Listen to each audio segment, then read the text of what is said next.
So, of course, we have these kinds of learning. First is learning, the other is relearning, and the third is unlearning.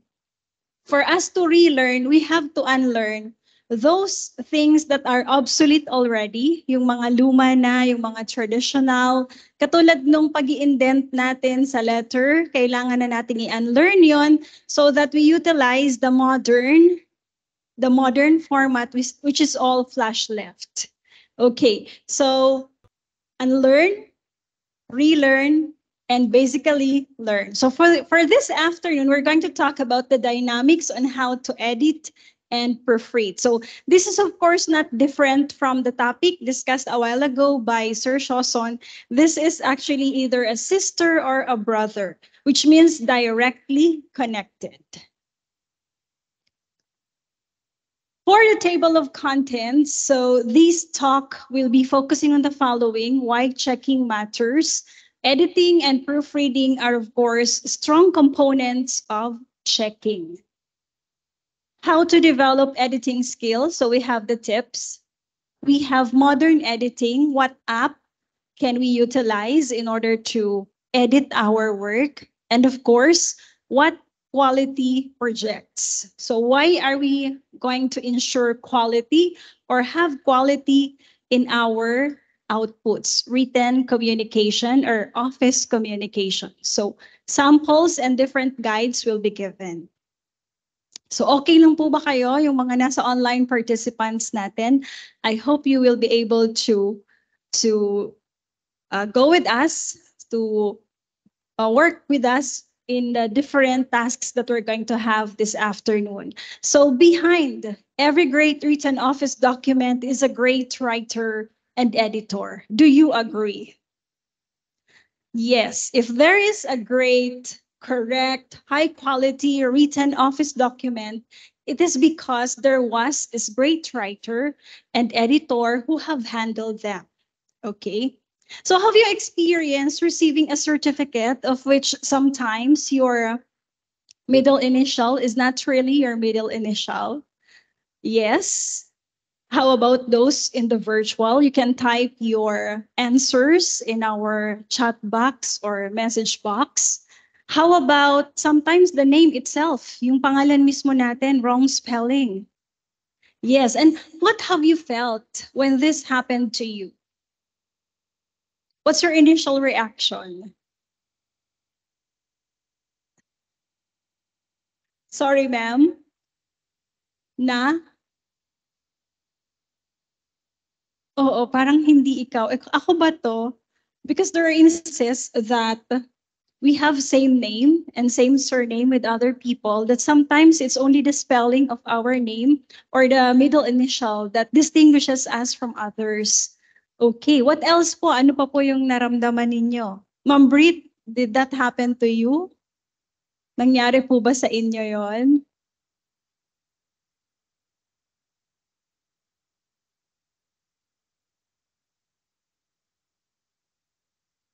We have another microphone so that our audience can also hear what we are sharing here in AVEC. Okay. Ako, I have experienced that sometimes yung middle initial ko nagiging letter O. Ang layo naman ng L sa O. So nagiging O siya minsan. Minsan letter C. Parang malapit. Nagbaliko lang yung L, naging C na. But of course, for example, we're going to submit documents for promotion. Kailangan sakto yung name. Walang mali dapat yung mga certificates natin because any erasure could be actually rendering room for doubts on the side of the evaluator. Kaya nga hanggat maaari, yung ibibigay natin at yung matatanggap naman natin, ini-expect natin na tama lahat yung entries. Even the date sometimes, for example, it's 2023 already. Sometimes what was encoded was 2022. So parang last year pa to. Paano kung may cut-off, hindi na siya pwede kasi 2022 yung nakalagay. Okay. So, Ma'am Brit, can we go back with you? Ayaw, okay lang naman. Gumagana ba? Okay, ayan. Feel free to share, ma'am. It's okay. Minsan po ma'am, para pong nafi-feel ko na para bang hindi napahalagahan. Yun. Oo, parang na-devalue or na-offend ka in a way kasi parang hindi napahalagahan yung pangalan mo. Oo. Because the gesture is like that is due to probably negligence, carelessness. Walang excuse eh pag nagkamali tayo sa names, especially that it's not an ordinary document because it is a certificate. Okay, you have stayed there, you have attended. So parang hindi talaga dapat magkamali because it's really a very important entry. Okay, how about the others po? Yes, ma'am. Would you like to share with us? Yes po. Baka po may gustong mag-share din na nasa online, paki-type lang po. And Sir Marlon will be checking your messages there. Yung sa akin, ma'am, kapag Jonah, minsan may A, nagiging Joanna, o kaya double N, Jonah, Jonna. Minsan naman may H sa dulo kapag pasulat po. Pero kapag binabanggit po, madalas Joanna ang nababanggit, imbis na Jonah po. Yes, and how do you feel about it? Ano lang, nasashock lang po ako na bakit ganun yung, malinaw naman po yung pagkakasulat ko, pero nagiging Joanna yung nababanggit madalas. Yes, ma'am. Thank you for sharing. In short, yung mga mistakes sa mga document render ill-feeling on the part of the receiver. That is why if we are the ones producing, preparing the documents, and we oftentimes really prepare documents like this, we really have to be very careful. No matter what, nagmamadali, minamadali, kailangan talaga mag-pause sandali para ma-check mabuti. Because it will never be great. It will never be a great certificate or office document if it's not handled well or if there are mistakes in the entries. So do editing and proofreading matter? Practically, yes. Bago pa pirmahin, for example, ako ni Ma'am Ella sa letter, kailangan na-edit, na proofread. Why? Because the signatures are there. And these signatures are indicating the acceptance. Oh, pag memo siya, for example, pag may mali doon, parang kasama yung, ang nag-prepare ay secretary, kasama yung supervisor or yung head of office. So pag may mali sa secretary, damay yung sa head of office. Kasi isang office lang yon, isang unit lang yon. So doon pa lang sa level ng nag-prepare ng document, kailangan tama na, correct na. Kasi baka ma-overlook minsan nung nagsasign, so damay-damay na. Especially nowadays, we have to be very careful. Okay, why? Do editing and proofreading matter? Because a rough draft is never a final copy. Do you agree po? Yung unang draft, hindi talaga siya yung final. Kaya pag nag-compose tayo ng letter, nag-prepare tayo ng certificate, huwag nating isipin na yung una nating ginawa, dahil lagi na natin siyang ginagawa, tama na talaga siya. So the frequency does not determine the level of correctness and the quality of the paper that we are preparing. Others would say, ay, lagi ko nang ginagawa yan, okay na yan, tama na yan. So, repetitive yung habit na medyo lax tayo, yung hindi tayo mahigpit dun sa correctness nung document. Paano kung hindi mahigpit yung boss? Pirma lang ng pirma. There are cases like that because the boss really trusts the secretary or the persons preparing the document. Pumipirma lang siya. So, ang laki nung responsibility nung nagpi-prepare kasi hindi na chine-check, pinipirmahan na lang. Pwedeng ikapahamak ng opisina or nung pumipirma. Okay? So the rough draft. Sabi sa elementary, rough draft lang, di ba? Hindi natin alam na ito pala yung spelling ng rough draft. Can everybody say rough draft? Yeah, we teach the kids it's rough draft, hindi rough draft. Di ba sabi ng elementary yung rough draft mo, ayusin mo.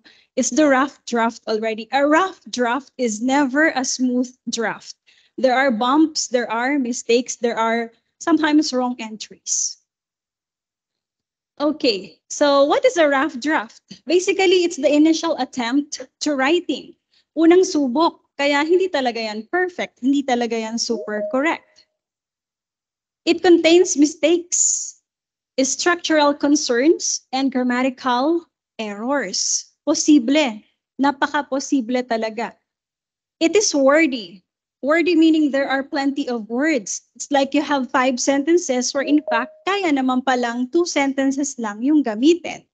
So wordy or with poor word choice. And sometimes it's crappy or inferior in quality. Mababa yung quality pa niya kasi nga draft pa lang siya. In the case of students, for example, when they write essays, ang una ba, if we're going to go back to our college days, yung una ba nating ginawa, yun na yung pinakang maganda nating output. If it is an essay, task from our teachers or professors, di ba hindi? Draft pa talaga siya, marami pang mali, pangit yung handwriting, may mga double-double, misspellings, and others. So, rough draft is certainly not for final copy. So question, what steps do you take when you write an email, endorsement, letter, notice of meeting, or any office communication? What steps do you take? Nagka-copy-paste na lang ba? Nagpapalit ng dates, ng entries? Miss Mira?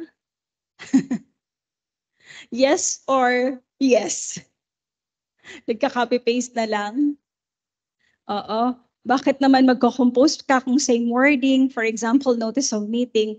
But of course, in copy-pasting, we have to be careful because sometimes we are not able to remove the previous title or meeting agenda, for example, nadadagdagan lang, or worse, hindi natin naipasok yung agenda ngayon, yung dati pa ring agenda yung naipasok, especially if we are in a hurry, nagmamadali kasi mag-aalas 5 na, or kailangan na siyang mai-out kasi bukas na yung meeting. The time really,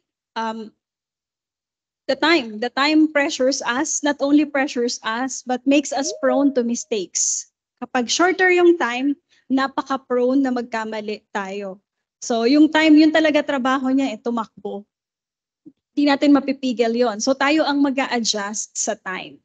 Of course, though with a very short period of time, we still have to maintain correctness and high quality. Okay, so writing is not one-time task. It's actually consisted of stages. May stages ang writing. The first stage is pre-writing, this one. Pre-writing, you're not writing yet. Hindi ka pa nagsusulat dito. Nag-iisip ka pa lang.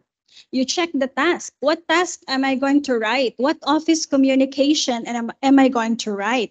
And what is the purpose? What is the notice of meeting for? What is the memorandum for? What else is the certificate for? What is the letter for? Then brainstorm. If you are in a team and you are not that confident, then you have to ask others or brainstorm, grab some ideas, get some ideas. If there's a need to research, go research, mag-search pa rin. Okay, read similar documents for patterns, for benchmarking. And of course, if we're going to read similar documents, we have to look for documents that are really correct and of high quality. Maghahanap na rin lang tayo ng sample. So ang hanapin nating sample, syempre, yung tamang sample. At yung appropriate na sample sa context natin. And it's better to have an outline so that we know what to put in the document that we're going to prepare. That's pre-writing. So everything is still in the head. Hindi ka pa nagsusulat. Now, in the writing stage, you are writing already. You are either encoding or you are scribbling down.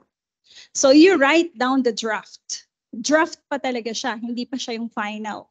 And then, of course, do not forget to consider the purpose, para saan yun, and the audience. Because at the very beginning, when you are thinking in the pre-writing, you know the purpose. But when you are writing already, you are putting words together, you are composing, naiiba na pala yung focus nung sinusulat mo. Naliligaw ka ngayon sa purpose. So there is a need to consider, of course, the real purpose of the letter. Minsan, sa dami ng words na nalalagay natin, humahaba, nawawala talaga yung pinakang focus, yung purpose na the drug, hindi mo nahihit specifically. And para kanino yung audience? Especially, of course, we are in the field of work. The audience of our office communication are professionals. Pag na-screenshot yan, it's not only the intended audience. For example, nag-issue ng memorandum ang URS President, Dr. Nancy T. Pascual. Para yon sa URS community. Pero pag may nag-screenshot sa atin dun sa letter na yon at nilagay niya sa page ng office nila or nilagay yon sa personal Facebook niya, hindi lang yung intended na URS community ang makakabasa. The general community or the people, the society in general, anyone na friend mo, mababasa yon. Okay lang kung babasahin lang niya. Paano kung gawan niyang meme yung mali? Paano kung mabash niya yung pumirma? Paano kung gawan ng eksena yung mali doon sa letter? That is why if we're going to compare how we should be more careful, should it be in the past or now? Mas mahirap ngayon eh. Mas screenshot yung mali mo, hindi ka lang pagtatawanan, gagawan ka pa ng meme. Okay? Okay lang. Ang meme ba ay positive or negative? May positive, may sumisikat sa meme eh. Merong positive, may negative. Okay. So people can do a lot of things if they have seen something wrong on something. That is why it's really, the time is really very critical and giving pressure to us who are preparing different sorts of documents. Kaya nga, hanggat maaari, kung yan ay para sa community na to, dito lang. Wag nang picturean kasi hindi na natin alam pag nakalabas na yan sa social media kung anong gagawin ng general public dyan. So, that's in writing. In revising, this is the third stage. Ma'am, hindi po ako editor. Kasama po talaga sa proseso ng pagsusulat yung pag-revise. Check all errors or mistakes. Check if it meets the purpose and standards. Yung letter mo ba, yung content niya, na-achieve yung kailangan mong information, yung sinabi mo doon, ma-achieve ba niya? O maliligaw pa yung reader? Are you seeking for approval? Are you seeking for action? Magkaiba yon. Sometimes nilalagay natin, hoping for your kind approval. Hindi ka naman pala nagpapa-approve. Nag-i-inform ka lang. Sinishare mo lang itong form na to, sinishare mo lang itong information na to. Pero ang sinabi mo sa baba, hoping for your kind approval or may this merit your kind approval, wala namang pinapa-approve. So, yung purpose ba ma-achieve kapag hindi nagmamatch yung sa body at yung last sentence doon? Of course not, because the receiver would think, ano to, ini-inform lang ba ako? Nagpapa-approve ba? May nire-request ba sa akin? Humihingi ba ng brochure to? So everything there has to be well checked so that it would really meet the purpose as well as the standard. Kapag memo, may format ang memo. Hindi siya mukhang endorsement.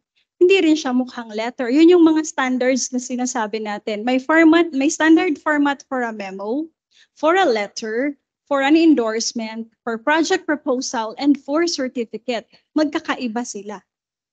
And dapat lahat yan kabisado natin since hinahandle talaga natin yan. So kumbaga yung skill natin mas lamang kesa dun sa mga documents na tatrabahuhin natin. Kumbaga hindi pwedeng mas marami yung documents kesa sa skills natin. Lamang dapat yung skills natin dun sa ihahandle natin na paperworks or trabaho. So of course, one thing there is be at the moment. What do we mean by be at the moment? What happens if a person is not at that very moment?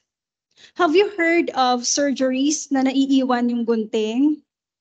May bulak, may gasa? Very simple, very basic. Siguro wala masyado sa moment na yon yung mga taong nandoon. So pwedeng iniisip yung next step or next patient or another. That's why there are some cases na babalita na iwan yung bulak, things like that. Ganon din sa handling ng document. If we are not in that very moment, we are thinking of another, baka hindi natin namalayan na iba yung middle initial ni President.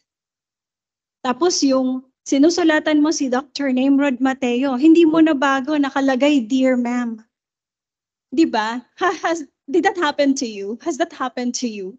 Yung babae yung sinusulatan, Dear Sir. Tapos lalaki, Dear Ma'am. Tapos ang worst, nai-email mo na. Paano mo babawiin yun? Okay, probably you're going to have the correct one, and then you're going to say, kindly ignore the first letter that was sent, and please have this latest sent email. Eh, paano kung after 1 day mo napansin?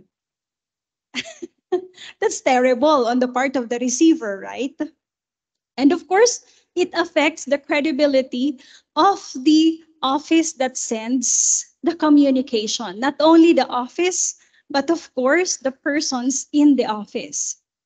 Okay? Ay, okay yan, kasi dumaan kay Sir Von yan. Si Sir Von nag-check talaga, mahigpit yan. That's why in many cases or oftentimes, we can actually build our reputation. Pagka mahigpit tayo, pala-check tayo, people rely on the fact that wala nang mali kasi nagdi-check talaga tayo. On the other hand, meron namang mga offices na, ay, oo, madalas magkamali yan eh. Ganyan sila eh.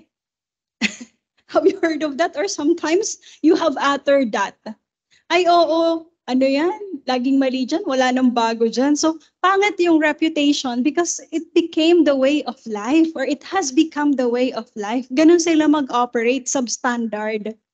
Parang mga construction na pag sila gumawa, ay ano lang yan, 10 years may crack na yan. Malalaki na yung hindi lang gahibla ng buhok yung cracks, marami na or malalaki na. So that's one thing that we really have to be careful about because while we are working on something, we are also building our image, the image of the office, the image of people in the office, and of course, in our case, the university in general. So that's one thing. Kaya nga, pag tama yung gawa natin, ang ganda ng imahe natin. Pag mali yung ginagawa natin and repetitive siya, way of life na habitual na, pangit din yung feedback ng community sa atin or ng iba nating mga kasama. So if we're going to choose between the good, the nice, and the bad, not so nice, of course we are on the positive side, the nice and the good, the correct, right? Agree po ba? Yes. Okay. So we have to really undergo this, really let this stage be operationalized. Mangyari talaga yung pre-writing, writing, and revising bago mag-arrive sa final copy. Mabilis lang naman to eh. Pag nasanay tayo na ito yung proseso, maganda yung output natin, at the same time, mabilis siya. Okay po, yung be at the moment, very important yan. So in some cases, nakakalusot, you will be thinking, ay, ba't di ko nakita yan? Sometimes yung name nga natin mali. Parang, for example, have you experienced this? Ako naka-encounter ako nito sa thesis approval sheet. Ang mali mismo yung either name ng panel or yung name ng researcher. So, pag thesis, di ba, sobrang gahulan, pagod na pagod ang mata. So, really, shit happens. Sorry for the term. Nangyayari talaga yung mga mali na ayaw nating nandoon sila. Okay, so paulit-ulit, diba? Why they matter? Because editing plus proofreading is directly connected or are directly connected to quality. I repeat, editing plus proofreading are directly connected to quality. So logically speaking, pag walang editing, walang proofreading, compromised, or questionable yung quality ng trabaho natin because it does not end with preparation. Part of the preparation is of course to check, to edit, and proofread. Kanina na-discuss ni Dr. Shoson yung kaibahan ng editing at saka proofreading. Di po ba? Alin ang madalas niyong gawin? Editing, proofreading, or saan kayo mas mahusay? Yung tila final na, then you're going to say, teka muna. Pag final na, sabi nung kasama mo, okay na yan, print mo na, send mo na. Sabi mo, teka muna, baka may nakalusot. Editing, proofreading. Proofreading na yon, nasa final stage na. Tapos na yung draft, nag-check ka. Editing, proofreading. Editing yon. So parehas na nag-check ka ng mali, pero inaasahan na sa proofreading part, wala na halos maling makikita. Kasi kung sa proofreading, ang dami-dami-dami pang mali, hindi siya proofreading. Editing pa rin yon. Okay po. So, logically, the higher the number of mistakes, look at this, mistakes on this side, the higher the number of mistakes, the lower the quality. You agree? Yes. The higher the number of mistakes, the lower the quality. On the other hand, of course, the lower the mistakes, or none at all, the higher the quality. Bakit kailangan ng quality? Sir Juan, bakit po kailangan ng quality? Halimbawa, nasa URS tayo. Bakit po kailangang may quality yung ating mga sulat, mga endorsements, mga certificates? Sir, kasi, ma'am, excuse. Ma'am, kasi being a professional, sa atin nagsisimulang offices yung magiging professionalism natin, doon makikita sa letter, communication, endorsement. Ayun po, ma'am. Exactly. Thank you so much. The key word is profession, professionalism. And to be professional, part yan kasi nasa professional institution tayo.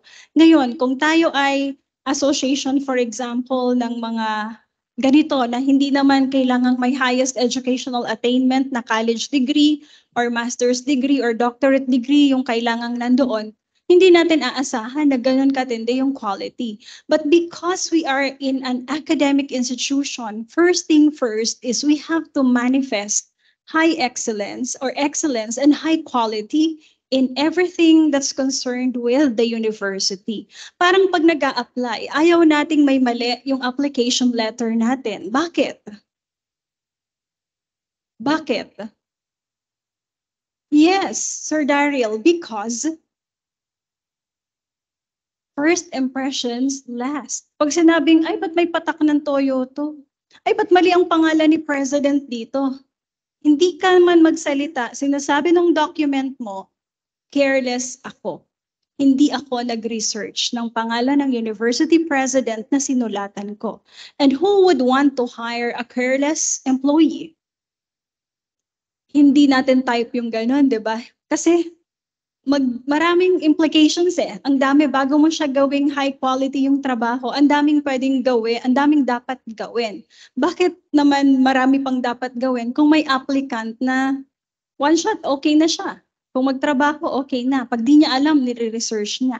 Especially nowadays, for example, you don't know the mayor, the complete name of the mayor of Morong Rizal. Sasabihin mo ba, ay di ko kasi mailagay kasi hindi ko alam yung name ni mayor.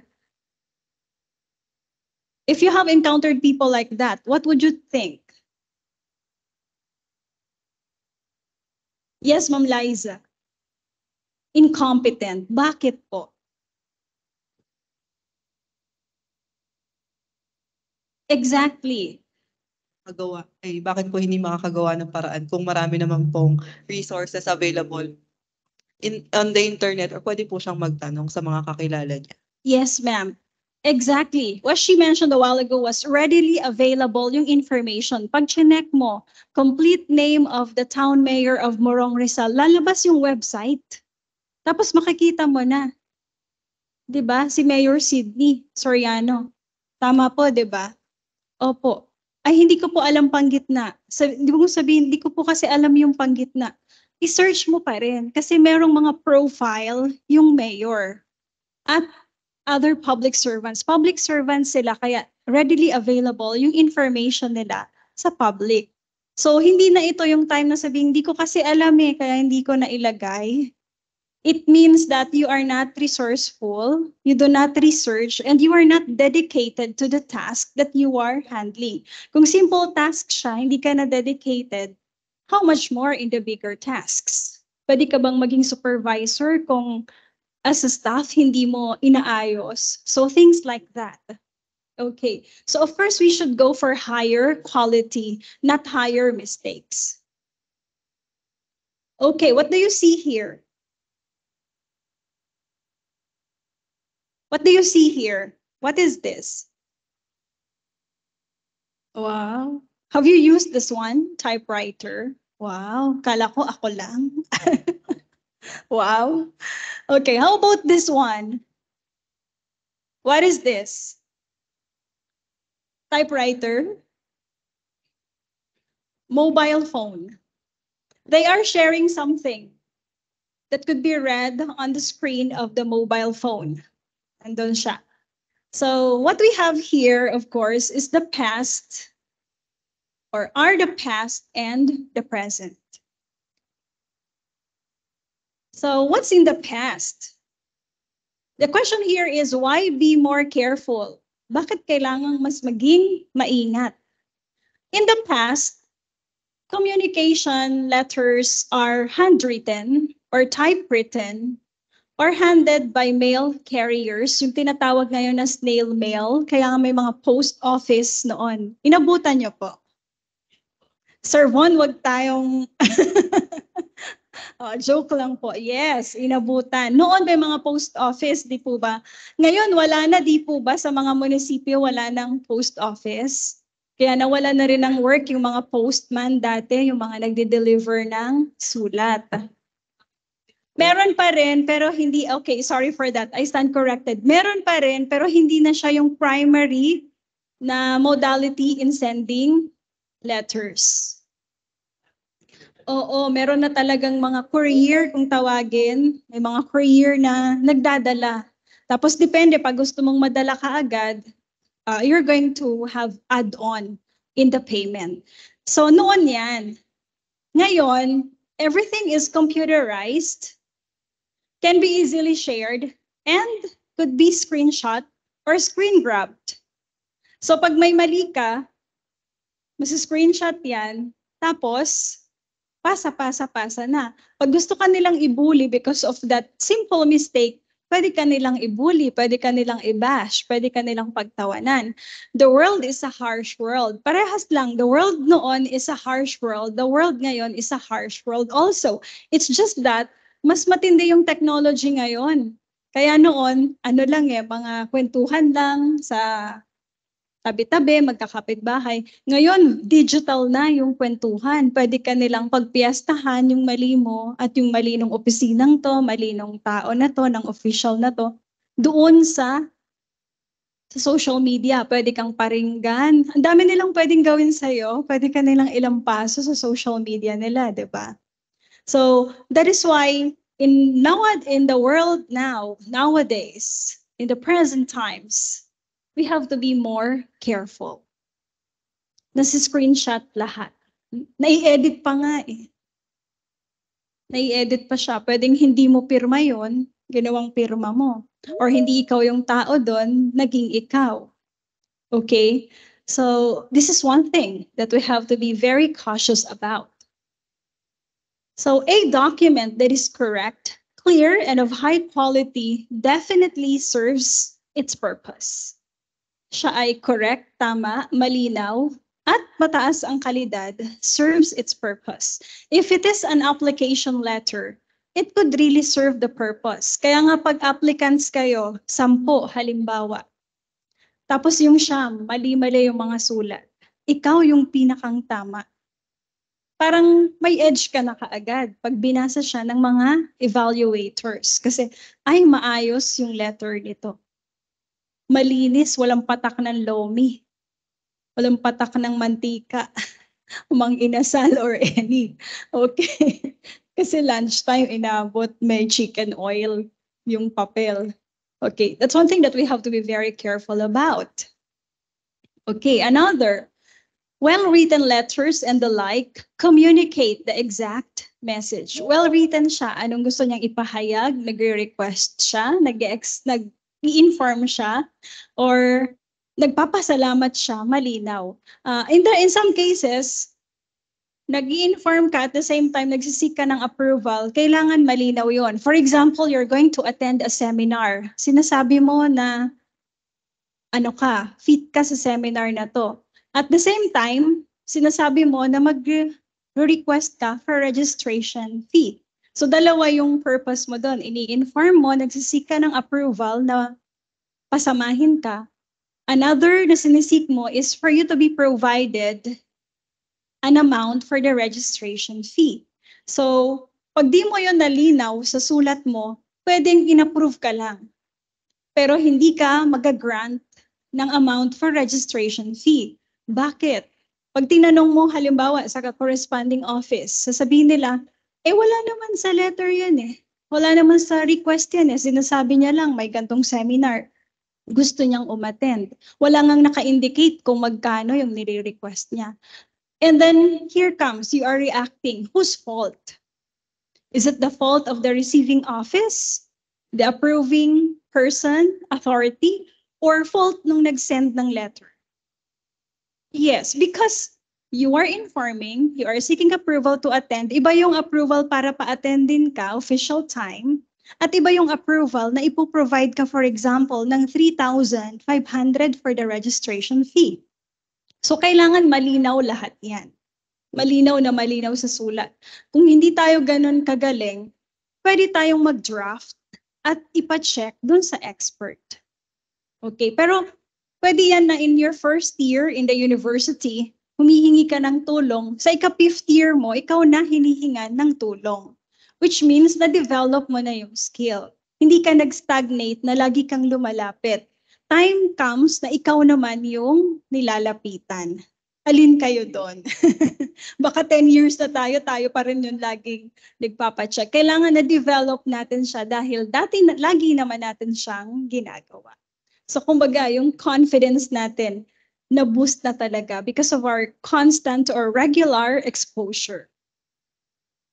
So how to develop editing and proofreading skills? Gusto nyo ba to or okay nang mag-draft kayo tapos bahala na mag-edit yung kasama nyo? Mas masarap kung independent ka, whole package ka, nakakapag-compose ka, nakakapag-check ka.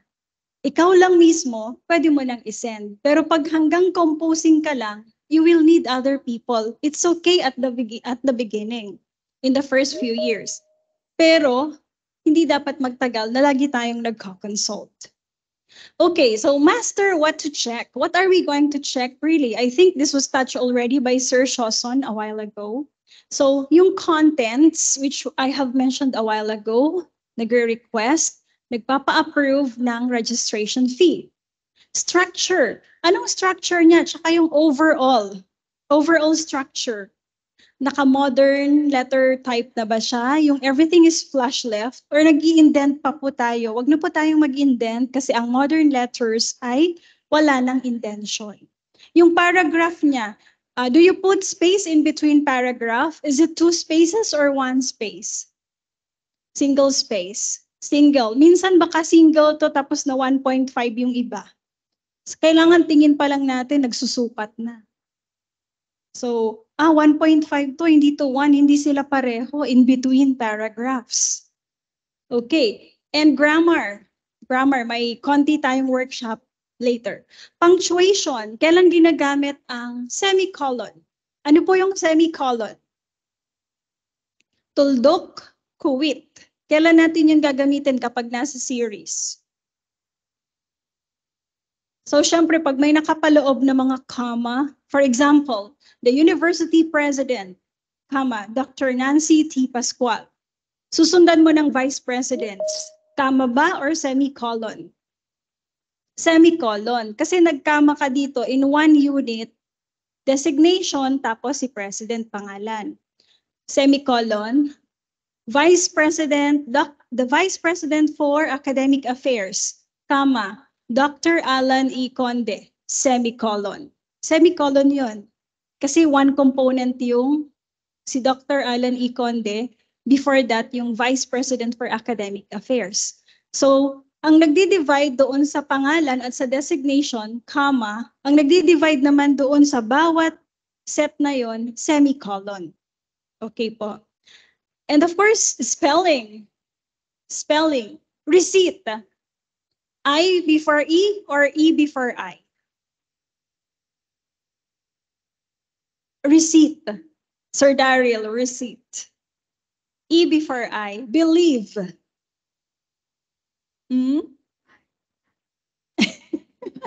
Believe.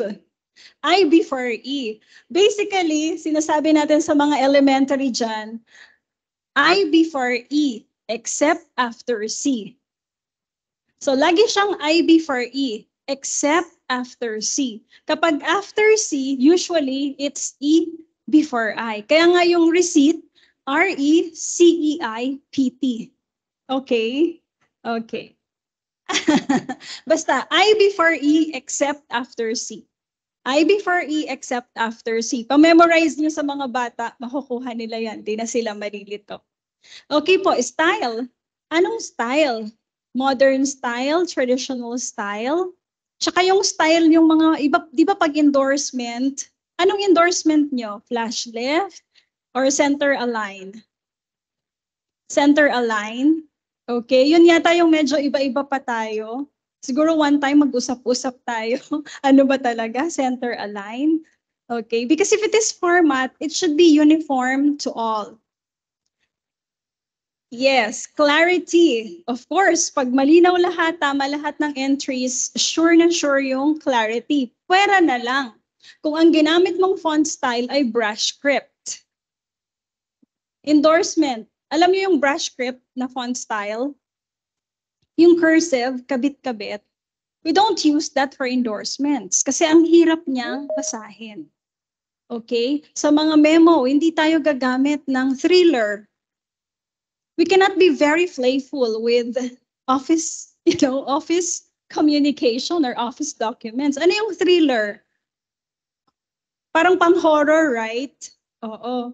So, we cannot be very playful because technical writing siya. Business writing siya. Pwedeng sa mga love letters or mga posts natin or other documents, wedding invitation, pero sa mga office communication, hindi talaga. Yung creativity natin, i-reserve natin sa ibang written output yun. Okay po. Sir, baka may tanong sa online, Sir Marlon, or any reaction? Okay po.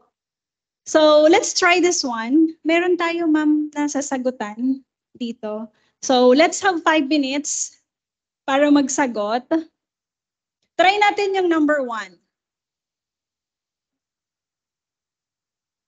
Many students have.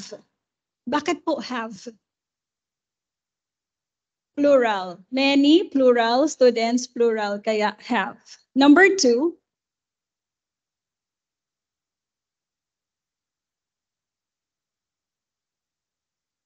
Is or are. Because gold lang dapat. Intervening words between the subject and the verb are not considered. So, kalimutan natin yung as well as platinum. We only focus on the gold and therefore, the verb should be is. Yes po. Yes, ma'am. Para may copy din kayo na gusto niyong pa-laminate. Just kidding po. Ayan. So let's have just like 1 minute. Kayang-kaya.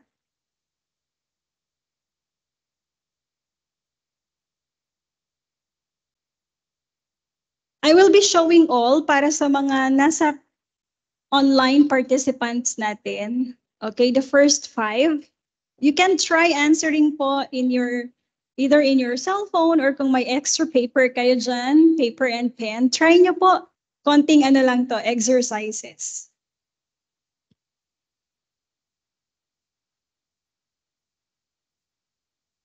I think that's 1 to 15. So you have here 1 to 5. Pwede nyo pong screenshot yung mga kaibigan natin na nasa online, yung participants natin na nasa online. You can do screenshot. Then I will be flashing the number 6 to 10. Okay po, screenshot nyo po. Pwede nyo pong exercises din sa mga kapatid nyo to, staff nyo, or sa learners po ninyo.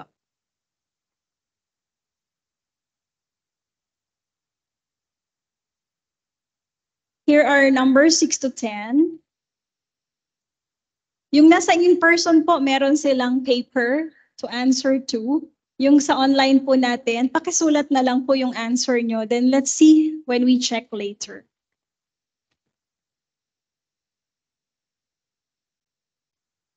How does it feel while you're answering? Do the memories of college days come back? It's all coming back to me now. Kanta pala yun. Sir Daryl, yes? Exchange papers? O sige nga.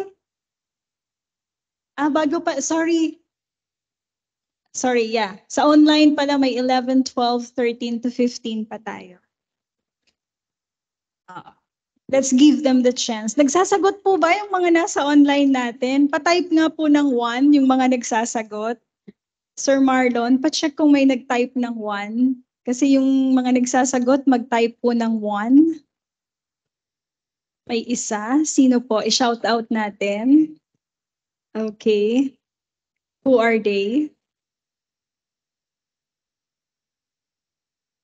Alan Viloria. Claudette Diaz. Carlo Asuncion. Rachel Ann Garnase. Jezebel Barcoma. Roland Joy Labajo. And a whole lot more. Nandyan po kayo. Hi, and thank you so much for really participating in our task. Okay, sabi nga po ni Benjamin Franklin, tell me and I forget. Teach me and I remember. Involve me and I learn.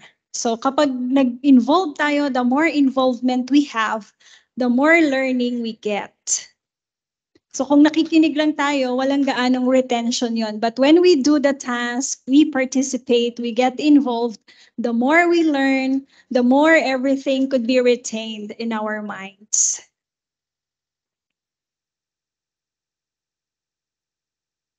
Hindi lang po pala to seminar, may workshop pala, no? That's the nicest thing about. Okay, done na po ba yung mga nasa online natin, Sir Marlon? Kindly type 2, type number 2 kung tapos na po kayo.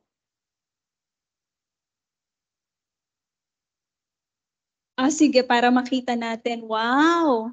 Andyan po yung mga nag-type ng number 2 natin from URS Tanay. Okay, ang dami nila. Thank you so much. Yes po, 2. Nakikita po natin sa screen yung mga kasama nating nag-number 2, type 2. Ibig sabihin, tapos na po sila. May ibang meaning po kasi yung number 2. Magna-number 1 or magna-number 2. 2 here means done. Okay, thank you po. Dahil dyan, sure na sure po ang inyong certificate after our seminar, our webinar, workshop.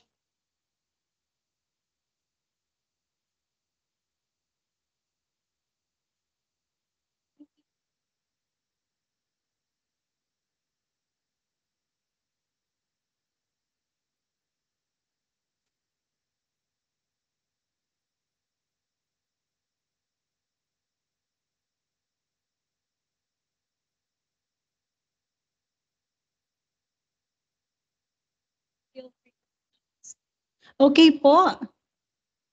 Mag-check na tayo, sir. Exchange papers. Would you like to have that kind of experience? Have fun as you exchange papers. Sport lang tayo, Huwag tayo masyadong competitive para baka naman i-bash nyo yung katabi nyo. Wag po. Coaching tayo, mentoring. Yes, there's always room for improvement. Kung di natin makuha yung 15, okay lang yan. I'm pretty sure after this, kayang-kaya nyo nang kuhain yung 15. So let's go back.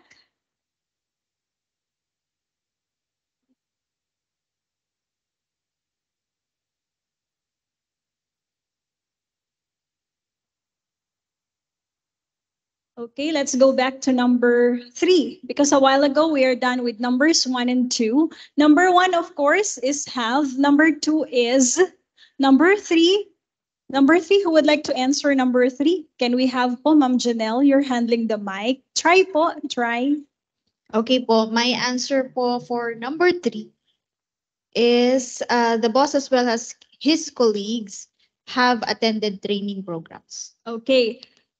medyo confusing yung colleagues. Actually, same yung rule dito sa number 2. Any intervening words do not affect the subject. So, si boss lang yung pinag-uusapan natin. The boss, it should be has. Okay po yan. Nice try. Thank you. Number 4.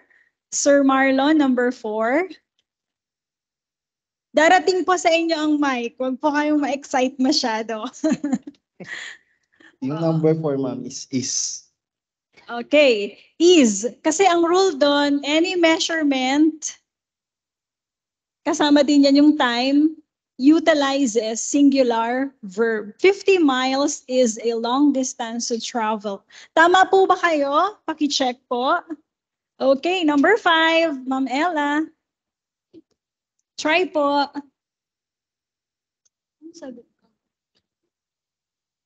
One of the essays included in the survey written by Francis Bacon was. Was. Bakit was? In Filipino, that's correct. One, isa sa mga. So one of the essays. Pero minsan, yung nako-commit na error dito, pag nag-one of the, singular yung kasunod na noun. For example, one of the student.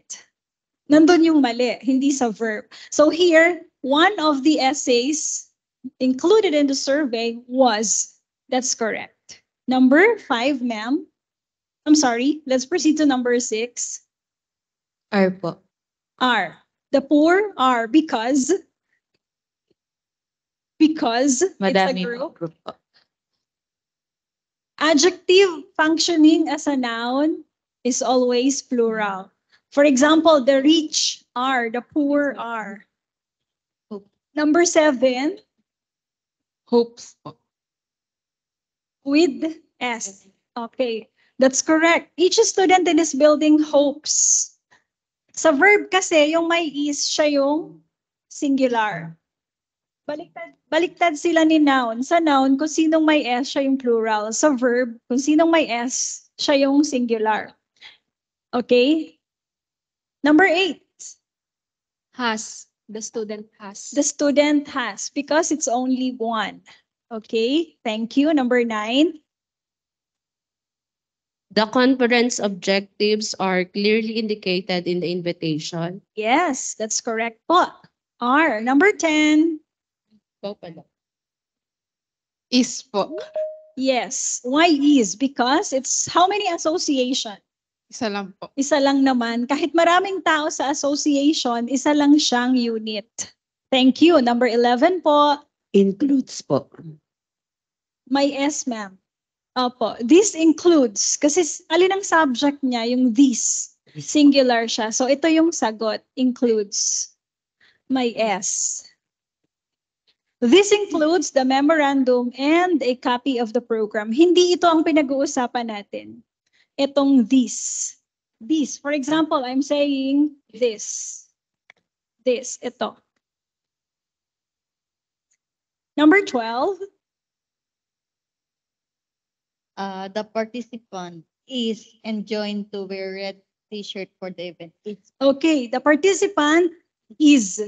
Baka nasa memo minsan yung mga words na to. Paki-check nyo po ano. The participant is. Okay. Isa lang yon. Number 13. The university gives awards to the excellent faculty and staff members. Okay, with is, with S. Why with S, ma'am? The university po, singular po siya eh. Yung Yes. university. As an Though there are many people, it's only one entity. entity, one university. Yes. Number 14. These memoranda are to be distributed as soon as possible. Are po. Yes. Thank you. Because, Sir Daryl, Because memoranda po is in plural form. Plural. yes, plural po yung memoranda. Ano po yung singular? Memorandum. Memorandum. Parang agenda. Agendum. Okay po. May salita po bang agendas? Wala po. Wala pong agendas. Kasi plural na po yung agenda. Okay. Ano yan? Ang tawag po sa kanila ay Latin plurals. Mga Latin words po yan.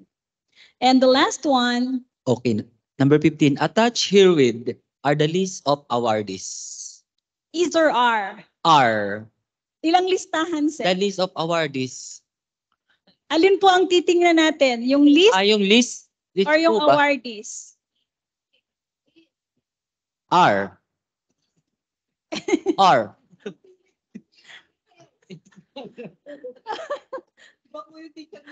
Hindi. Okay, is lang siya. Pag tinanggal natin yung list, R siya.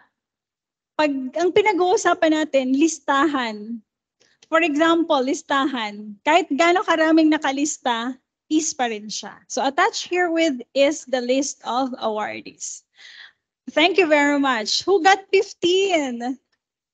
Anybody who got 15? Pasulat nga po ang number 3 sa nakakuha ng 15 sa ating mga kasama online. May nakakuha po ba ng 15? Okay, wala. 14. Lara got 15. Wow, proofreaders. Bagay na bagay sa records. Okay, 13. Ayan, may nakasulat ng number 3. Wow. Wow. Okay, nandiyan si Ma'am Bumatay, si Ma'am Barcoma, Roland Joy Labajo, Ma'am Gemma Lavara, wow. Ramona Riodique, thank you po. Wow, 13. Okay, if you are willing to share your score po, patype lang po sa ating chat box. Thank you very much po. Opo. Yung naka-15 po kasi may chocolate yon. Si Lara po ang may chocolate sa nasa in-person. Okay. So it matters po yung ating hinahandle na document. I-browse natin kasi baka may mga gantong cases na simple SV agreement, subject-verb agreement, mistake. Okay po, let's proceed, Sir Marlon. Thank you very much. Nag-enjoy po ba kayo? Another, tingnan natin kung gaano kayo ka-thorough sa certificate. Pakisulat nyo po sa inyong paper kung ano yung mga mali. Sa nasa online po natin, i-copy nyo po yung word kung paano siya sinulat. Tapos, isulat nyo po yung counterpart niya or yung correct entry niya. Okay? So, certificate po ito. Looks are deceiving. Ang ganda tingnan, di ba? Looks are deceiving. Nasa template siya. Maganda rin yung pagkaka-allocate ng spaces, yung page placement niya. Pero, may mali dito pag inisa-isa mo. So, tingnan po natin kung gaano tayo ka-thorough in checking the certificate.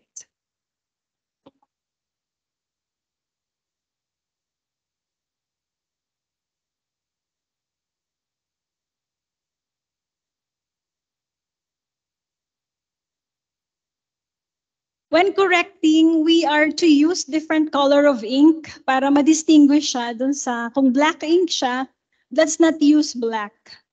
Kung may choice din lang po. Pero sa ngayon, baka may dala kayong ibang color or kung wala kayong dalang ibang color, walang masyadong options. But in real life, when we are checking, we have to use a different color of ink other than the ink or the color of the document that we are editing.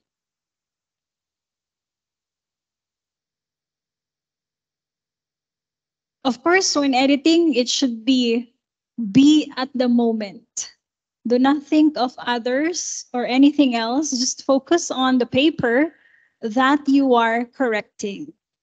And of course, it's very important to take time. We have to take time because we are looking for errors. We should be able to detect errors or mistakes in the document.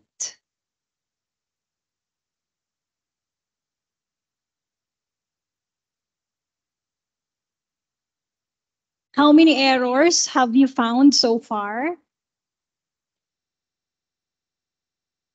Pwede niyong isulat sa dulo ng paper, right portion, katapat nung line kung ilan yung mali. So you could see or you could have a count. Done na po ba yung nasa online po natin, yung mga online participants po natin. If you are done, kindly type 5. Type number 5 if you are done already.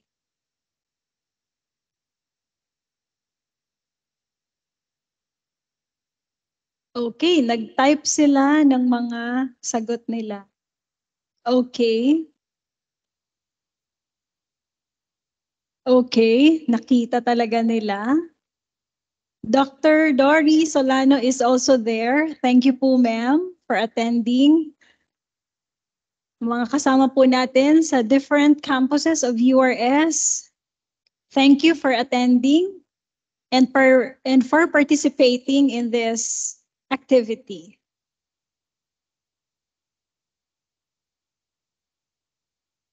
Okay po, done na po yung nasa on-site natin.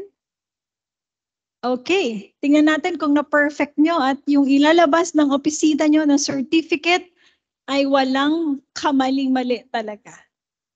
Tingnan natin. Okay, so hanapin natin. Would you like to exchange papers or you want to check your own? Honestly, check your own. Okay, let's check this. Okay, first thing, let's look at the letterhead. Republic of the Philippines, small t, the. Small lang dapat yung t dyan. That's one. You could write one here. University, how do you spell university? This is university. You should have seen this. Okay. So there are two in the letterhead or in the heading. Office of the Vice President for Research, Development, Extension, and Production. What's wrong here? Research, yung walang A dito, re lang siya. May end po ba yung development? Wala po, Sir Von. Pero po kung binakababago lang, sir. Okay. Wala po. Lalagyan po natin ng comma dito. Research, development, comma. Naglagay po ba kayo ng comma? Yes, because it divides development from extension. Ayun. And production, tama naman po yan. Another, is this correct, award? Singular, plural? Award. Singular or plural po ito? Yung award, plural. Pero isa lang naman pinanggagalingan. So, awards siya. Opo. Pag ito ang error sa certificate, dapat palitan natin. Ayusin talaga natin. Kasi kitang-kita yan. Pag sinubmit sa ibang office or pagkakataon yung document na yan. Certificate of accomplishment. It should be small o. And the spelling of accomplishment, nakita nyo po ba? Accomplish. Accomplishment. Yes po. Okay? Pero dito, pagka may degree yung yung tao, halimbawa, master's or doctorate, hanggat maaari ilagay po natin. Okay? So, hanggat maaari ilagay natin. PhD or kung ano yung degree niya. I-check natin kung di tayo sure. Sa OPA actually, meron si Ma'am Elang ni-request sa HR na master list kasi may cases di namin alam kung ano yung panggitna, walang panggitna. So before we finally release the paper, nagdo-double check kami sa names. And we suggest that to be done by other offices as well. Okay, for his, her. Bakit po, di po ba kayo sure sa akin? His or her? Mahirap minsan, for example, 100. Kaya hindi tayo dapat mag-his, her. So ang lalagay natin, for having completed. For having completed, hindi for his, her completion. For having completed, para ma-eliminate natin yung his, her. Kasi mahirap, minsan yung pangalan pambabae. Hindi natin sure kung babae or lalaki. So to be sure, for having completed 16 over 16, add S, hours. Yes. 16/16, 2 days siya. Paano kung 1 day lang ang inattendan? 8/16. Kaya naglalagay tayo kasi training siya. Pag training, usually may number of hours. Oo, kasi yung iba, halimbawa, umuuwi, half day lang, hindi counted yung iniuwi niya. So, ganun pag training usually. We indicate the number of hours. And then, these are correct. Tama naman to. Held on. Magkahiwalay. Held on. August 4 and 18. Pwede tong ampersand. Ampersand ang tawag dito. Pwede rin siyang word na end. So, okay naman yan. Ano pang mali?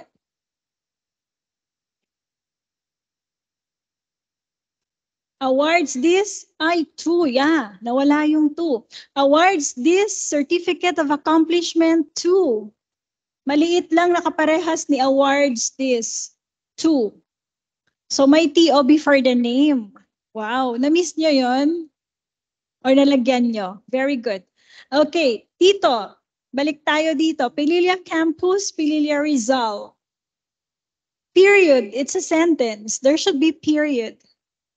Yeah, I have seen some certificates not putting period in the end. Actually, it's a sentence. Scattered nga lang yung lines. Okay. Next one, gives. Given. The date. 18th. Yes. 2023.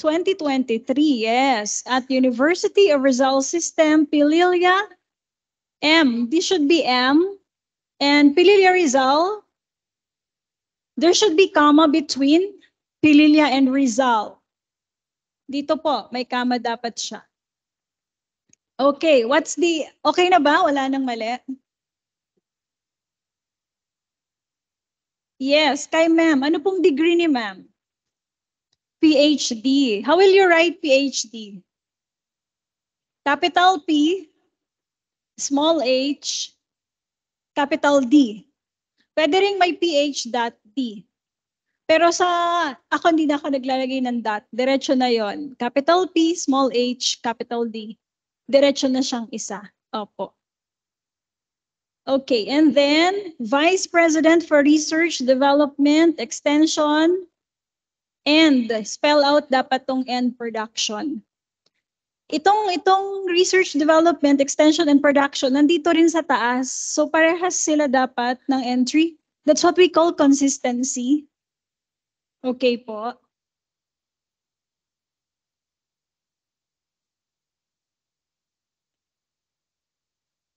Wala na. Yes, that's correct also.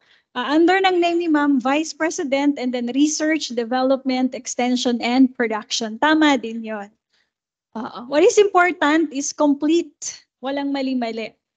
And then of course, tama ba yung mga spacing niya? Tama naman. Hindi, minsan kasi overloaded yung taas. Ang luwag naman sa baba. So yun yung isa pang nakikita natin, yung page placement niya. Yung spacing niya. Okay, how many? What's your score? Can you count the number of checks? There should be 19 there. Naka-19 po ba kayo? Sharp eye yun pag nakuha niyo yung 19. Ilan po ang nakuha ng ating mga virtual participants, online participants po natin? You may share your score if you are okay with it. Pa-type lang po. Tingnan natin, sir. Oh, nadi-disconnect daw po from time to time. Okay. Spelling of campus, yan, nakita natin yan kanina. Okay, PhD. So that's another thing we should memorize. Kung lagi naman tayo nagpiprepare ng document, alam na natin dapat yung mga degree. Katulad ni President. Si Ma'am, merong RGC, EDD. Nauuna alin? EDD, RGC.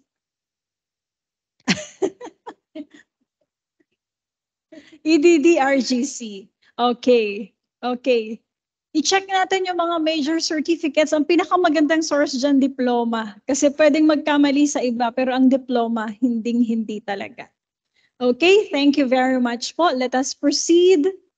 Okay, ano pong score nila, sir? May nag-type po ba ng score? Okay. Wow, may nag-screenshot. Nakapag-attach 9, 16, 15. Okay, EDD first. Sabi ni Ma'am Clemente, yes, thank you po. Tagasan po ba si Ma'am Clemente? Anong office si Ma'am? Thank you po, Ma'am, for attending. Okay, let us proceed. Okay, can you read? Everybody? Yes, edit without mercy. We have to look for the errors. We are not criticizing the one who prepared, but we are trying to correct so that we come up with a correct document. And if it's correct, it goes with the quality. Quality goes with correctness. So correct without mercy. What are we going to correct? Everything, grammar, content, format, style, spelling, punctuation. So when we correct, we read closely. You have done this, right? Did you read closely a while ago? Yes. Did you take time? Yes. Did you consult experts? No need. Kayang-kaya na to, di ba? Pero na lang kung project proposal yan or ganitong report, okay. Memorandum na medyo complicated, yung content, so we should consult. Pero very independent tayo kung tayo mismo nakikita na natin yung mali. And naayos natin.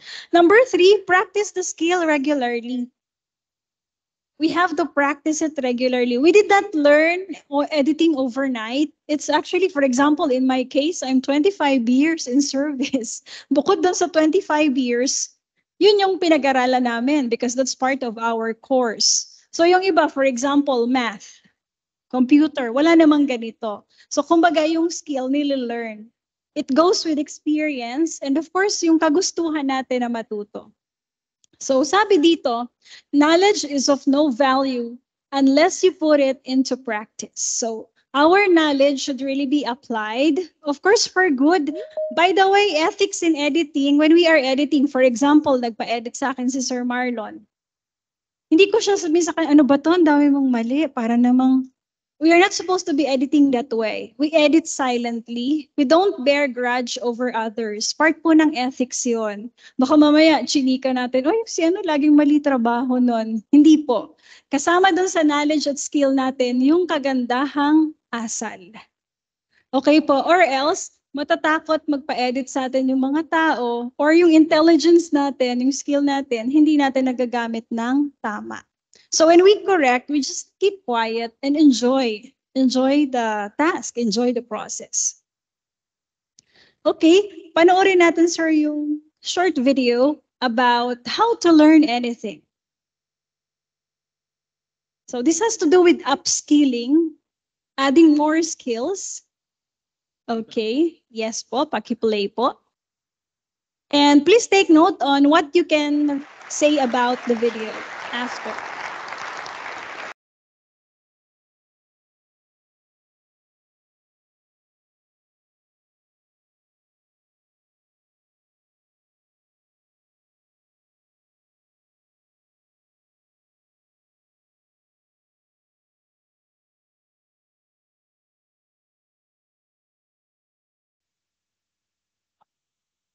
Okay, thank you very much.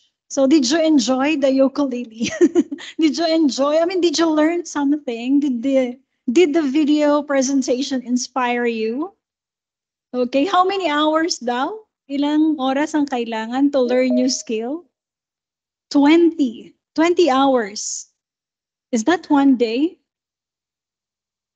It's less than one day, right? Because one day is 24 hours, which means that with dedication, with an open mind, open heart, of course, we could learn the skill that we target to learn. That's the nice thing about it. Okay, any idea you would like to share from the presentation? Baka meron sa online, sir, any idea or anything that lingered in your mind in line with the video? It's a YouTube video. Yung link pwede po namin ibigay dyan para kung gusto nyong panoorin uli. pwede niyo pong i-rewatch. Nasa YouTube po yan. The first 20 hours, How to Learn Anything. It's a TED Talk. TED Talk actually is one of good, it has good materials. Actually, ang dami-daming magaganda dyan sa TED Talk. Para ka na rin umattend ng seminar or webinar when you watch there. Okay, because there are many great speakers, experienced speakers who are invited there. Meron po ba silang mga sinishare na ideas? How about those on-site participants? Is there something that lingered in your mind na, the aha moment, parang ganon? Meron po ba? May mag-share po ba, Ma'am Janelle? Sino po ang willing mag-share na kanilang reaction? Anything? Si Ma'am Len, baka may isa-share siya. Something that she got from the video, the YouTube video. Alin dong part, Ma'am, ang medyo na-inspire ka? Or anything that you have? To be honest, ma'am, marami akong natutunan kasi interested naman po ako dun sa topic. I'm willing to learn and improve my skills. So, na-take note ko po lahat para po sa mga susunod kong output, much better po. Mas better po yung magagawa ko at mapoprovide. Yun, Yes. ma'am. Thank you very much. Dun sa video po, meron po ba kayong masishare, Ma'am Liza? Thank you po. With regards naman po dun sa video, parang akala natin mahirap matuto ng mga new skills. So, parang dinigest niya na in 20 hours, pwede tayo matuto ng mga bagong bagay na hindi natin akalain. Kagaya sa pag-ukulele na gusto niyang matutunan. Pwede rin natin matutunan yung other things. Basta meron tayong ready na may available resources tayo kagaya ng books, magazines, or anything na resources na interesado tayong matuto. Just like akong gusto kong matutunan sa psychology, di mag-aaral ako ng masteral. Hindi lang talaga siya magta 20 hours. More than that. Para mas, yung sinasabi kasi na 10,000 hours is related to being an expert na po sa isang skill. Yun po. Yes, it's on the expert level. But of course, we don't begin as experts already. We all begin as neophytes. Kailangan lang willing tayong i-level up pa yung pagiging neophyte natin or beginner natin. Parang 2020, what year did you begin utilizing Google Meet? Anong taon po tayo nagsimulang gumamit ng Google Meet? 2020, kung hindi nagka-pandemic, hindi natin siya aaralin. But now we are already experts in utilizing it, right? Pero noon, nangangapa tayo, isn't it? There are panic moments. Paano ba to? Oy, naka-unmute ako. Or sometimes we don't know, nakikita pala tayo. But nowadays, ibang level yung skills natin sa paggamit nun. So it's very much like that. And of course, let me add, learning is a matter of attitude really, as what he had said. It's not intellectual. It's not based on intelligence. Maraming matatalino, pero kung hindi open yung mind nila, or baka minsan iniisip nila, hindi ko naman kailangan yan. Alam ko na yan. So, hindi natutunan yung skill. So, talo ng masikap yung matalino. Talo ng dedikado yung matalino na hindi naman dedicated sa craft na yon. Okay, so it's really, just like what I tell my learners, learning is a matter of attitude. Pag ginusto mong matuto, kahit mahirap, matututunan mo yan. So, it's a matter of embracing learning. Let's proceed, sir. Okay, modern day na tayo. So what you see here is actually my own Grammarly account. Or are you using Grammarly already? It's one of the modern day editing apps. Okay. Pag hindi ako super sure, niloload ko sa Grammarly. Minsan kasi, hindi ka sure ano ba, in, on. Ang minor lang na ganun, preposition in, on. Yan, nakikita niya yan. So dito, niload ko yung last year pa to, yung sa Praise 2022, si Director Asilo article. Yan yung mga nakita niya. On the right side, sinasabi niya yung score. Of course, pag niload natin initially, mababa yung score. So the score is an indicator of the level of correctness and clarity. Meron pa? Correctness, clarity, this one. Correctness, clarity, engagement, and delivery. So, magandang ma-full bar natin to hanggang dyan. Kasi kung dito lang sa middle, hindi siya ganun ka-correct. So, basically, there are indicators that our written text is not of high quality yet. So, dito so far, meron na tayong 95. Am I right, sir? 95? 95? Hindi mo makita. Okay. Lapitan natin. It's 95 overall score. Maganda na yon. Pag nag-hit ng 90 plus, maganda na yon. Pero pag nasa 70 plus, there's something more to be corrected. Okay, may ini-indicate siya. So dito, she herself. Tanggalin na daw yan. Accept. And then the others. Let's have this one. So, okay. So this is okay already. Let's proceed to the other one. Ito yung notice of meeting. May napansin po ba kayong mali sa notice of meeting? Looks are deceiving. Parang okay naman. Pero pag tiningnan mo closer, when you look closely, you'll see. Yes, thank you very much. Hindi siya naka-align dito. The date, there should be no space between 29 and comma. Okay, what else did you see? Subject. It should be off. Yes, off. What else? Good day. Pwedeng wala ng good day kasi notice siya. Oo, notice of meeting. Pwede na siyang wala. Okay, pero part of courtesy, pwede ring maglagay. Okay, what else po?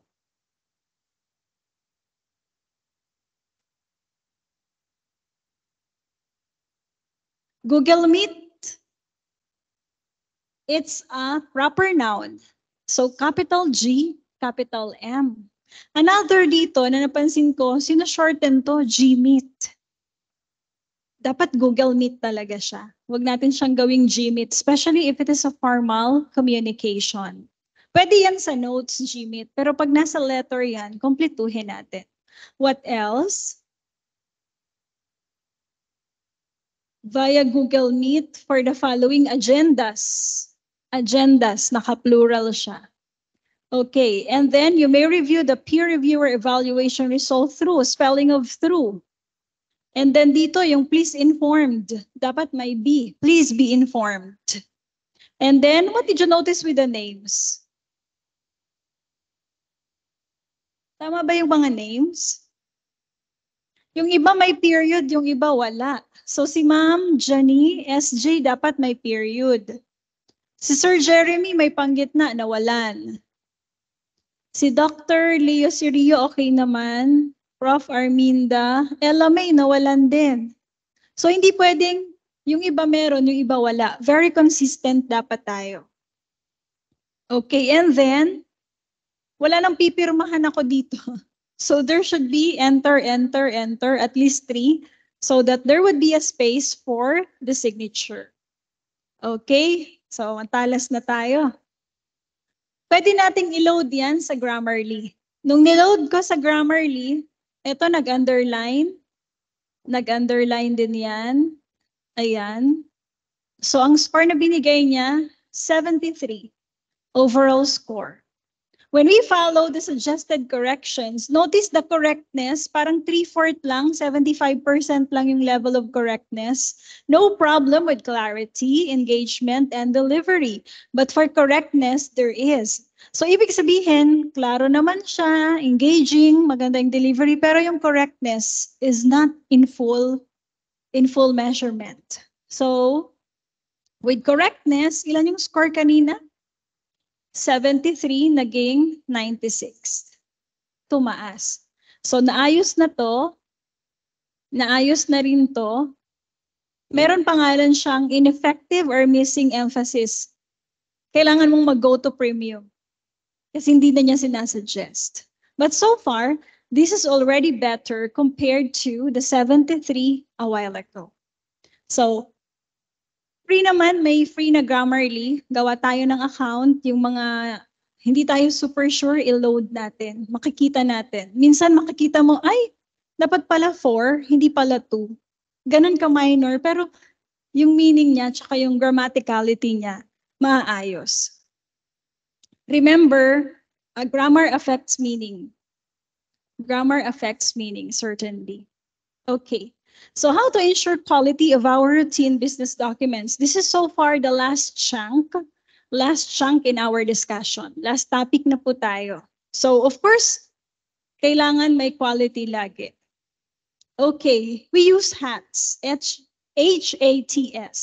This is according to All Purdue Technical Writing Tips. So pag hahanapin nyo tong mga part na to or lessons na to, makikita natin siya sa All Purdue Writing Library. It's one very nice source of latest information about writing, research, and authors. Marami, kaya lang yung iba blog. Ito hindi blog to, website talaga siya. Okay, so HATS, take note, headings, easy navigation, access, finding and understanding info, typography, ease of reading and clear levels of information hierarchy, and space, effective document design. Ito lahat yung titingnan natin. So sa headings, can you please read, sir? Headings. Headings are navigation signposts in table of contents. Headings help guide readers through documents. Headings announce forthcoming information. Thank you. Pag walang heading, walang indicator kung ano yung may encounter natin. So very important na may mga label. Ito sa filing, classification, or in writing, very important that there would be headings because they are signposts that indicate that these are what we're going to expect to be encountered here. So dito, table of contents, introduction. Nasa taas, introduction. Okay, so adequacy. Documents should have an ample number of headings to serve as navigation signposts. Another is use typeface, size, style, and alignment to show different levels of importance and detail. You notice about headings still, background is on a bigger font. And of course, the early years is on a different font. And this is, I think, italicized. Okay, nag-iibang level. Nakakita na ba kayo, for example, quote for the day? Ang label niya, quote for the day. Tapos kapareho niya sa size yung quote mismo. Madali bang basahin? Hindi. Kasi yung heading niya, hindi kakaiba dun sa pinakang content niya. So, when we make posters, when we make for example, yung mga certificate, di ba pag certificate of appreciation, iba yung font niya kumpara sa the rest na entries. Kasi hina-highlight mo na ito yon, certificate of recognition or merit and like that. Access. So this is the second in HATS. Readers should be able to find and understand important information easily. To ensure easy access of important information, sa documents natin, use bullets or dashes, or for steps, use numbers. Use graphics such as tables, graphs, process charts, and photographs. Nakulangan ng N. Sorry, kulang sa editing. Okay, and photographs. So, pag marami crowded, pa-bullet. Wag pa paragraph. For example, your boss will render a talk, deliver a talk, pinag-prepare ka ng PowerPoint, kinapi mo paragraph, wag. Wag po. I-bullet po ninyo. Okay? And if you notice a while ago, can we come back, sir? Can we go back, sir, dun sa initial parts ng presentation ko? Natatandaan nyo ba yung mga graphs kanina? Yung mga graphics, parang second, third, like that? Yung mistakes versus...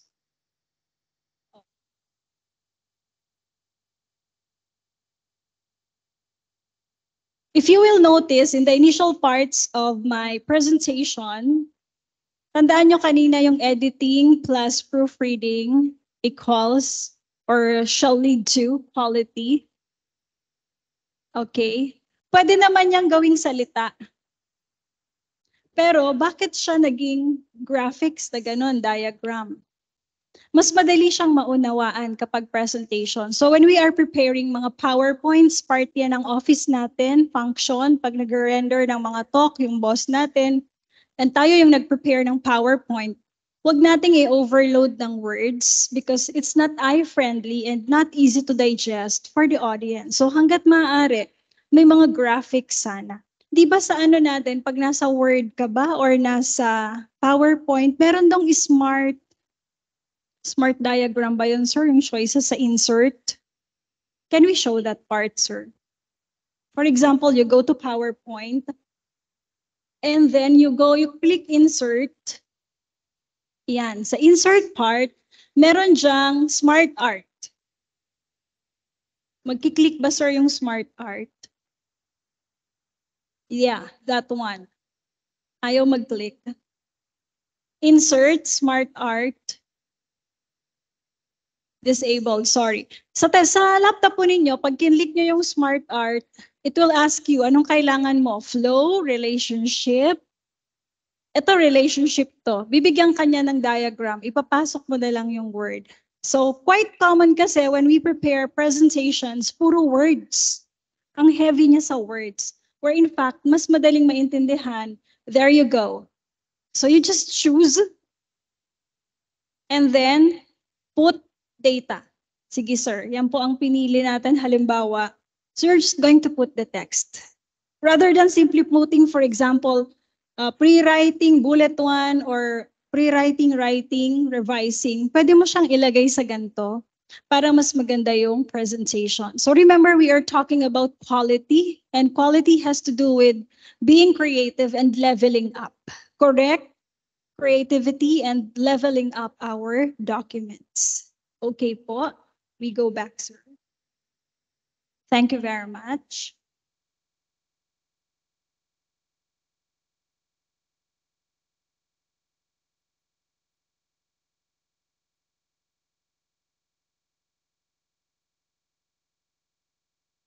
Okay. So use graphics as tables, graphs, process charts, and photographs. Huwag po tayong matakot dyan sa mga graphics na yan because they really catch the attention of the audience. Okay, for example, for the graphics, think of yourself as an information designer, not just a wordsmith. So hindi mo lang hinihinang yung wordsmith, but you are actually designing information. So for example, numeric. If your data are numeric, use tables and charts because these are the ways to effectively present them. People, objects, then we could use pictures, line drawings. Processes, we could use flow charts. Rather than numbering 1, 2, 3, 4, 5, we could use flow charts. Dun sa smart art po. Geographic data, we could use maps, non-chronological lists, bulleted lists, chronological or prioritized lists, pwede siyang numbered lists. Okay?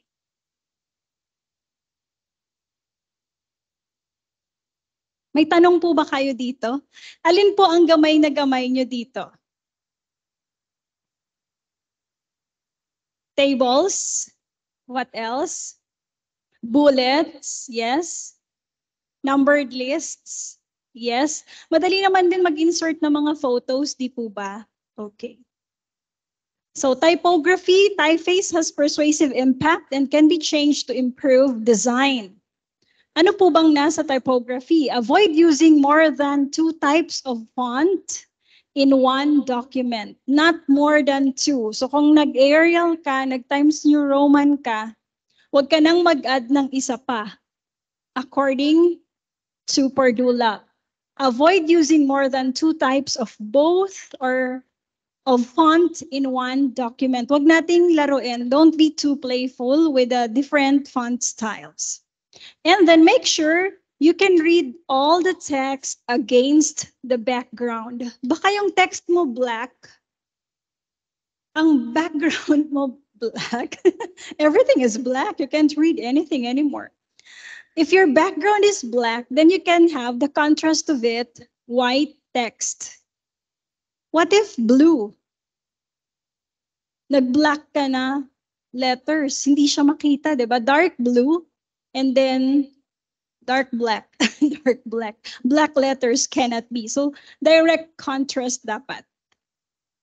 Unless instructed otherwise, left justify your body or text. So everything begins at the left side. Okay po.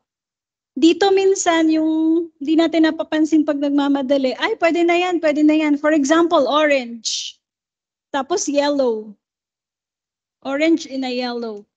So parang hindi okay. Let's have more. Use Times New Roman for body text. Bakit po Times New Roman?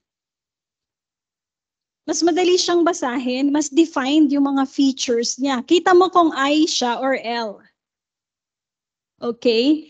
Or use Arial or other sans serif fonts such as Franklin Gothic Book for headings. Okay, mga sans serif.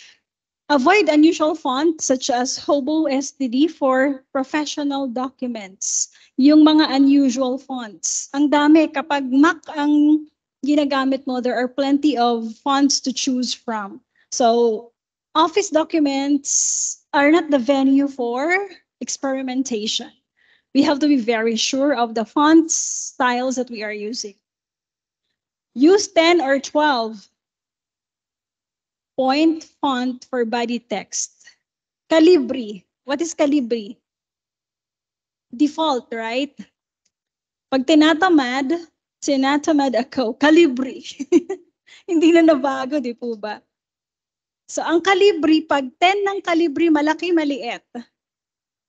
Ang liit ng Calibri, di ba? Kahit 12 na siya. That's why it's not really recommended.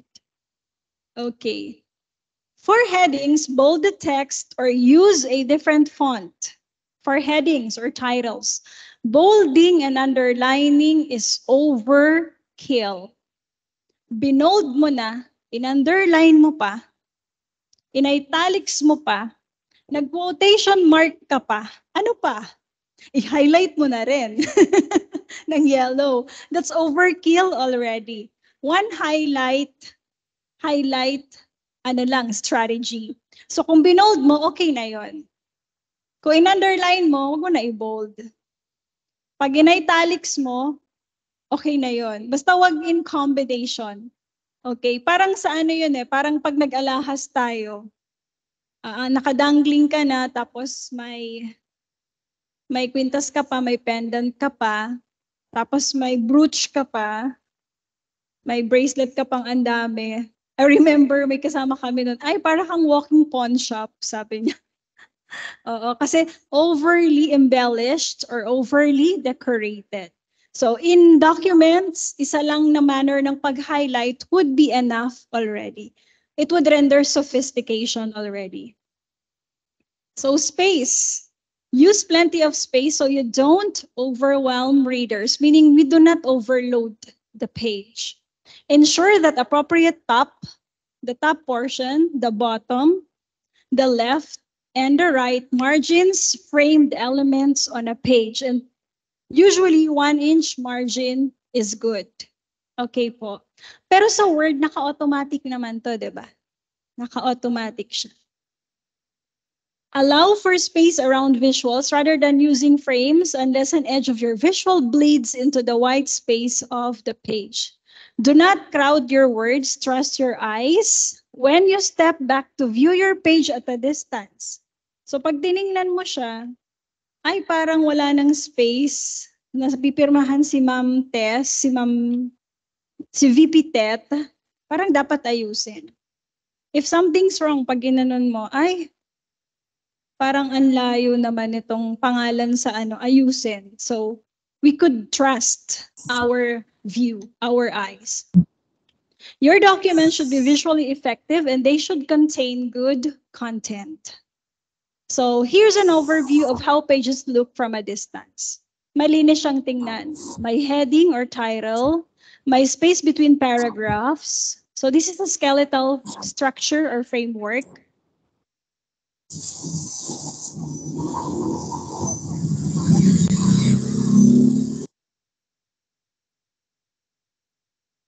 Nasa tricycle. Okay, patalastas. Okay, and kala ko ako yung nasa tricycle. Nagulat ako. Okay. Sorry. Okay, this one is, of course, the traditional essay. Ito yung report format. Meron kang heading, may details. Structurally, kita mo maganda yung distribution sa page. Hindi siya overcrowded. Merong konting graphics dito, maganda yung placement niya. Okay? So design, what the first readers see. The design is what the readers see at the very first instance. If our document does not look professional and effective, our ethos will suffer. Ano po yung ethos?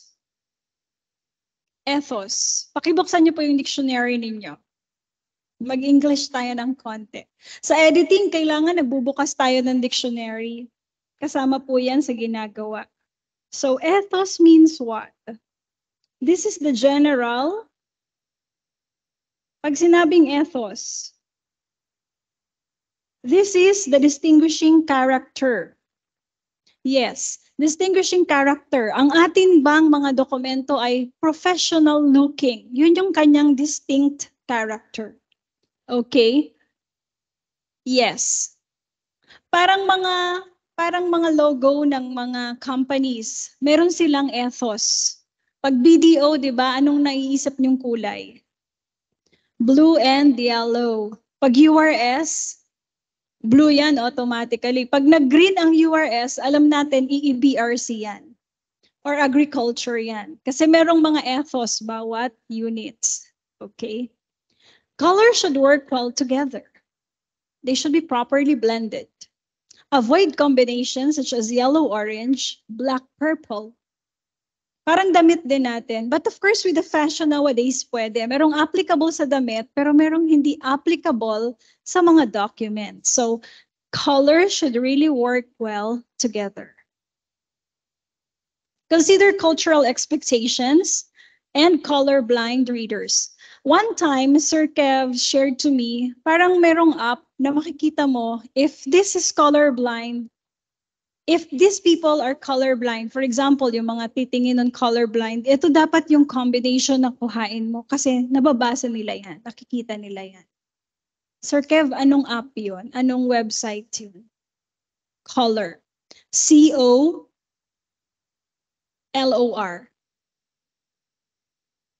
Oo, pa-share na lang. Share natin, Sir Marlon, yung link ng site na yon. Kasi we have to be culturally sensitive. Kung colorblind yung iba nating participants, ito dapat yung color choices natin. Another, okay, it's okay.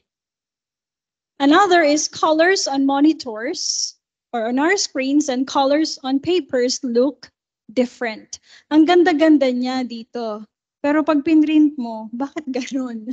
So mga certificates natin, yung may mga graphics. So we have to pay attention to that. We could not stick, for example, sabi nung boss natin, bakit ganyan hitsura niyan? Sasabihin natin, maganda po yan sa screen. Hindi naman yung screen ang binibigay natin, yung paper. Kaya we do what's good on paper because that's what we send. Okay? Okay lang naman kung walang printout, i-copy lang, okay yon. Pero ngayon, nag-F to F na, in person na, nagpo-produce talaga tayo ng mga printout. And of course, kung maiiwasan yung super ink heavy, that's the better. Okay, consider that you may not have access to a color printer, so design documents that look good in black and white. Limited yung printer capacity natin sa campus. So mag-design tayo base doon sa kakayanan ng equipment natin. Okay? Shapes. Avoid awkward shapes or shapes that do not work well together. Spheres can work well in documents. So anything circular can work well. Always look at your document from a distance. Ayan, tingnan mo siya in the distance. Anong kulang? Walang logo. Always look at your document from a distance. Turn it upside down, tilt it. Check really if the shapes conflict. Okay, yung mga shapes. Napansin ko to sa iba sa PowerPoint. Have you noticed yung may mga nagtatumbling-tumbling, may bulaklak na bumubukad-kad? Ano pa? Merong kumakaway-kaway na pusa. So, baka hindi na sila kailangan. Sa mayor's principle of multimedia presentation, hindi kailangang overcrowded siya doon. So baka hindi sila dapat na nandun, tanggalin natin sila. Because actually they do not aid, they divert attention. Imbes na nakikita mo yung letra, nakikita mo yung pusang gaganon-ganon. O kaya yung nagbo-bloom na flower. Or yung araw na sumasayaw, dancing sun. Okay? In the placement, place visuals and text accordingly with the most important information in upper left and bottom right areas. Usually yung logo po natin, kaya yan nasa upper left, very important siya. So pag naglalagay tayo ng URS logo, nasa upper left lagi siya hanggat maaari. Huwag po nating ilagay anywhere. Okay, contrast. Do not place a line of circles on the same plane of a page. On a page, place visuals and text using the Z pattern so that you can create an effective contrast. Let's take a look at this. This one. This is what we mean by Z pattern. Andyan siya, nandyan siya. And then meron ditong graphics, meron dyan. Pero kung picture, kailangan nating tingnan kung saan nakatingin yung tao. Kasi kung dito siya nakatingin, tapos ilalagay mo pa siya dito, lampas na. So kung dito nakatingin, dito mo siya ilagay para pasok pa sa page. Kung dito siya nakatingin, hindi mo siya pwedeng ilagay dito. Pwede siya sa gitna, pwede dito. So we follow also where the person is looking at or yung eyes niya. Pag sinundan mo kasi yun, baka lumampas sa paper. So that's also observed in photojournalism, yung eyesight ng tao. Tsaka yung head positioning niya. Okay, Z pattern, contrast, circles aren't on the same plane, balance, page is balanced. Okay, let's go back. So, balance your pages and make sure that your eye is not drawn to any area of the page unintentionally.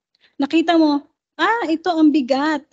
Yung agad nakita mo kasi nga hindi siya properly distributed. So how is your page going to be viewed?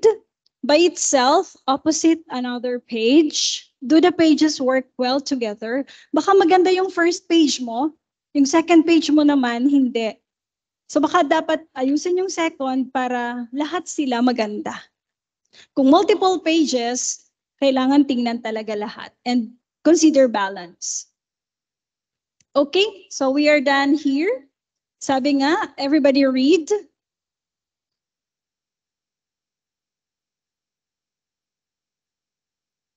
Yes. By John Ruskin. It's never an accident. It's never chamba. Ay, maganda yung certificate nyo. Very, very correct. Ay, chamba lang yun. No, it has to be consistent. So quality is never an accident. It is always the result of intelligent effort. Hindi basta effort lang, kundi intelligent effort. Pinag-isipan, chinek, at na-finalize na effort. And of course, quality is not an act. It is a habit. What do we mean by habit then? Anong morning habits natin? Sila yung routine. We do habits regularly. Study habits. Pag sinabing study habits, MWF lang ba? Every day. It's every day, right? So quality should not be an act. Hindi one time, big time lang. It should always be done.